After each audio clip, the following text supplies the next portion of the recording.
Welcome to News Today with WDW News Today. I'm Tom Corliss. Here now the news for October 18th, 2019.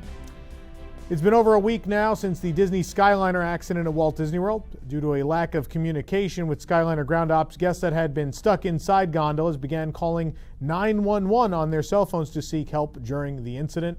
According to a report by WESH 2 News, recordings from the 911 calls have since been released, with many passengers reporting medical emergencies.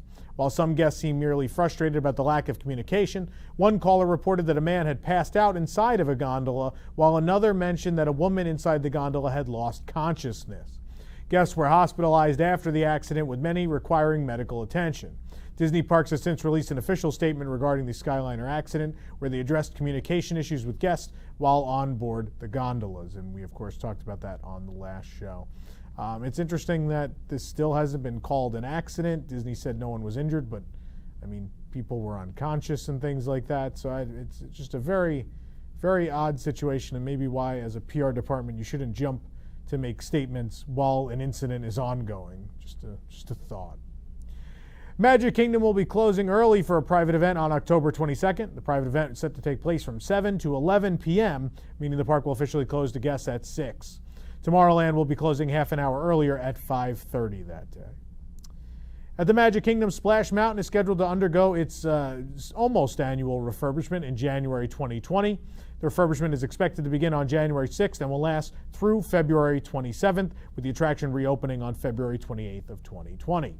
Annual refurbishments like these are usually just an attraction-wide refresh, as this attraction has water running through it, and water can wreak havoc to a theme park ride. So that's why these are so frequent and, in most cases, annual. The Walt Disney World Railroad will remain closed until 2021 due to Tron Light Cycle Run construction at the Magic Kingdom. The railroad has been closed since the beginning of 2019 for quote-unquote track work. Images have circulated of missing track near Tomorrowland as work is done to reroute the railroad through the Tron attraction area. We have confirmation that the internal refurbishment calendars show the Main Street Railroad station remaining closed for all of 2020. However, the Fantasyland and Frontierland stations are listed as reopening in the beginning of 2020. At this time, it's unknown if the refurbishment schedule for these stations has been updated yet, or if the railroad will operate in shuttle mode back and forth between those two stations as it has previous times. Actually, when I was a kid, when they were building Splash Mountain, they ran in shuttle mode. That means back and forth between the stations that are actually open, so that wouldn't be unheard of. We'll see what happens. Yeah, there was some track work to do, but a lot of people who work at the railroad have said it's been mostly a budgetary closure, and they could have run shuttle mode, but they chose not to, and so we'll see what happens. At Epcot, the new restroom structure is nearing completion at Showcase Plaza, while the refreshment port restrooms have started being demolished. The restroom, which we've seen go up in stages, now has a roof and is taking shape with walls. It'll be much larger than the old restroom. I could hear people at home saying, "Thank God," in unison. There is no timetable for the opening of the new restrooms, but it would make sense for it to open before the busy holiday season. Cheetah Rivera and Warwick Davis have joined the lineup of narrators for the Candlelight Processional, the 2019 Epcot International Festival of the Holidays. Cheetah Rivera will narrate December 11th and 12th, while Warwick Davis will narrate December 19th, 20th, and 21st. At Disney's Hollywood Studios, Disney has changed the names of the menu items at Docking Bay 7 Food and Cargo and Galaxy's Edge to remove the Star Wars-themed names. Didn't take long. Previously, names like smoked Cadou ribs and fried Andorian tip-yip graced the menu, adding to the theme of the land. All the main entrees, including kids' meals, now have a straightforward, non-themed name.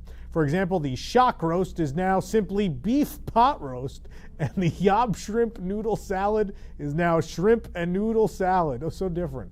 The desserts and breakfast menu have retained their original theme names, but they have been simplified, with Tug's Morning Oats now listed as Tug's Overnight Oats, the Bright Sun's Morning now listed as the Bright Sun's Breakfast Platter, and the Mustafarian Lava Roll is now the Mustafarian Cinnamon Roll. Nonsense. Anyway, at Disney's Hollywood Studios, the digital tip boards have a more permanent look to them now, so it looks like they'll be staying. They're now encased in theme displays to match the guest experience team desks near them. With the latest holiday weekend crowds We saw a dramatic spike in the number of guests visiting Galaxy's Edge at Hollywood Studios. As we get into even busier holiday season, it looks like they're going to take action to protect these signs and make sure guests are using them in the park. New animal villain drawing classes have descended upon the animation experience at Conservation Station at the Animal Kingdom. While FastPass Plus is available for this attraction, you can usually get in via the standby line pretty easily. At the experience, you're given a sheet with guidelines already printed on, with a large clipboard and pencils available to each guest. Then you're guided by an in-house Disney sketch artist. The animation experience drawing classes run through 4:45 daily, with lessons on how to draw right now Scar from The Lion King, Bruce the Shark from Finding Nemo, Ed from The Lion King, just Ed, not the other hyenas, TikTok Croc from Peter Pan, and Hopper from A Bug's Life. There's some good rare ones in there.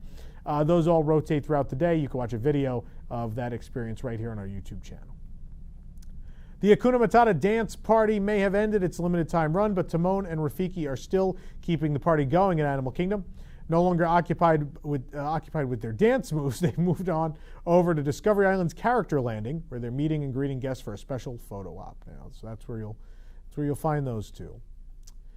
Disney has announced a slew of new activities for Halloween at Disney's Typhoon Lagoon water park only on October 31st, 2019. I think this is a first. I've never heard of this.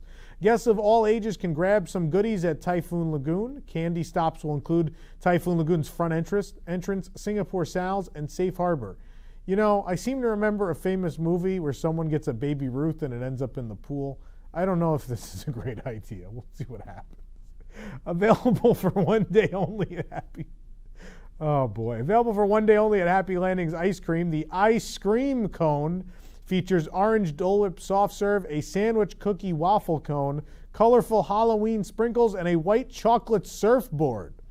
Mickey and Donald Duck are ready to celebrate Halloween as well in pirate style. They'll be sailing in for one day only. You'll find them meeting guests near the clock tower.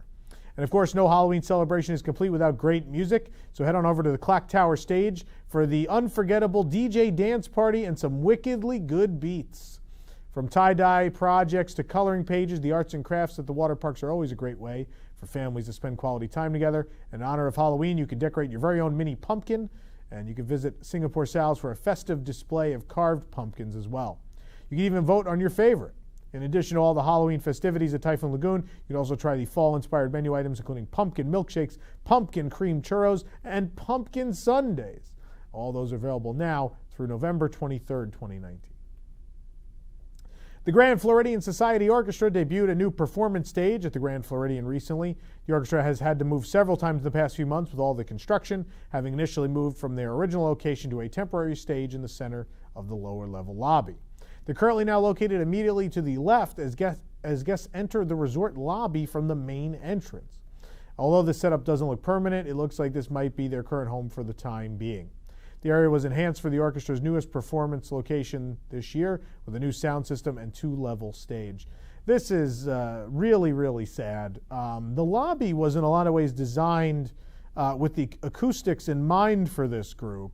And so the fact that they're performing underneath one of the lower ceiling points in the lobby makes no sense. The music doesn't carry the same way it used to, so I don't know if this is just going to be, they figure they're going to have to put up the gingerbread house soon anyway, so maybe they'll move back in January, at least to the middle of the lobby.